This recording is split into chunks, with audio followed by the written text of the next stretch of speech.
Bem, bom dia a todos. Nosso primeiro vídeo, espero fazer uma sequência de vídeo. Eu queria conversar com vocês primeiro sobre historiografia. Essa historiografia, o que eu julgo de historiografia básica do Brasil colonial ou da história da América Portuguesa, como vocês queiram chamar. Bem, primeira coisa, bem claro, é algo que boa parte de vocês já conhecem, porque estudaram comigo, mas não é porque eu fui orientando do Fernando Antônio Novaes que esse é o livro básico de um curso de História do Brasil Colônia. É porque ele é um dos maiores clássicos da história do Brasil colonial. Esse é o nosso livro, o livro foco central do nosso curso. Então, eu estou formado por ele, venho dessa escola e embora eu venha trazer os adversos, os críticos, a corrente dos sentidos, a corrente dos sentidos vai ser nosso principal foco, e este livro vai ser o principal livro da nossa disciplina.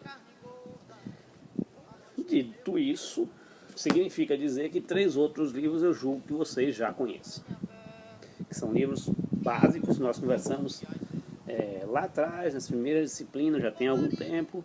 Eu dizia, não precisa ler agora, não vai sair da universidade sem ler esses 3 livros.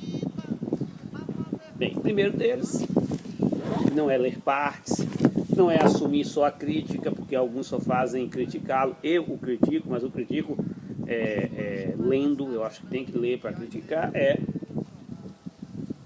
Casagrande e Senzala, de Gilberto Freire. Esse é o livro que mais tende a história que hoje se chama de novela virtual ou história cultural.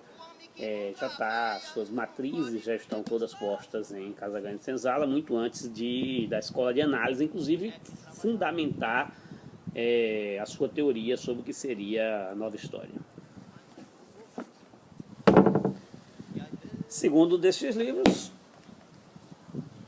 Raízes do Brasil.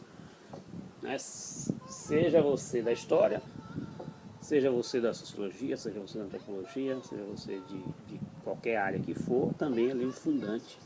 Esses 3 grandes livros que foram escritos na década de 30 com o surgimento da primeira universidade brasileira, a Universidade de São Paulo, tem no Sérgio Buarque a sua matriz. Ele iria odiar, mas a sua matriz é weberiana.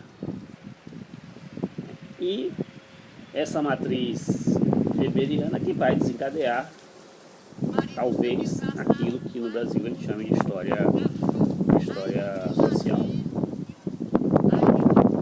Outro livro que é fundante para a confecção dos outros livros que acontecem na década de 60, na década de 70, na década de 80, 90 e no século XXI, nosso século.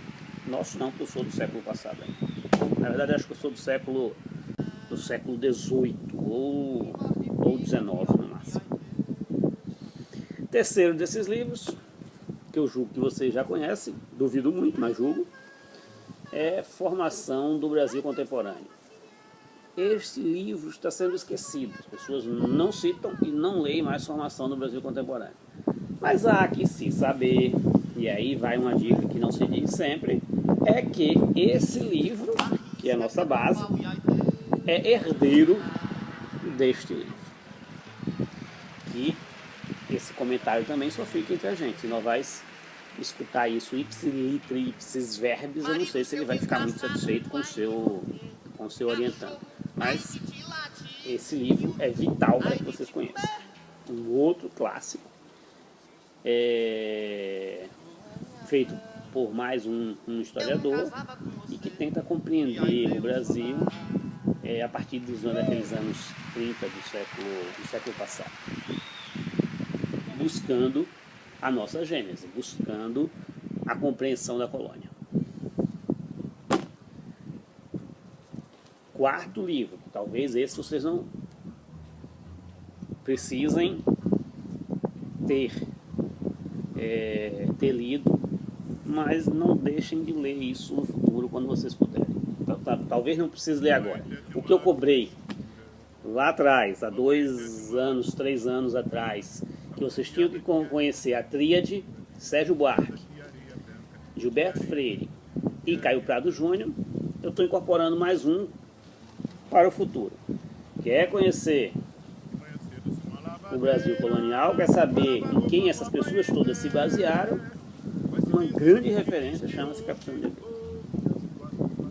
Muito embora ninguém diga isso de forma direta. Nenhum dos três talvez assumiria o Capistrano de Abreu como sendo a base do que está escrito neles três, nem Novaes, mas ele tem forte influência nesses três autores. É isso. Isso é o que eu chamo da bibliografia básica para a gente começar a brincar. Até então, eu só incorporei a corrente dos sentidos, ou a base que vai fundar e criar e estruturar a corrente dos sentidos. Essa corrente que dizem que Novaes pertence e que exige um sentido para a história.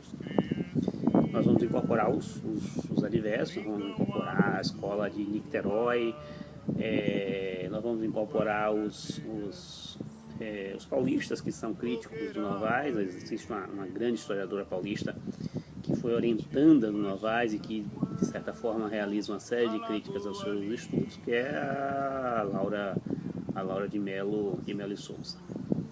Bem, por enquanto, esqueçam a Laura, por enquanto esqueçam o Fragoso, esqueçam o Florentino, esqueçam o pessoal da Federal Fluminense. Nós vamos trabalhar com essa base no início e depois vamos incorporando mais elementos da historiografia da América Portuguesa ou do Brasil colonial.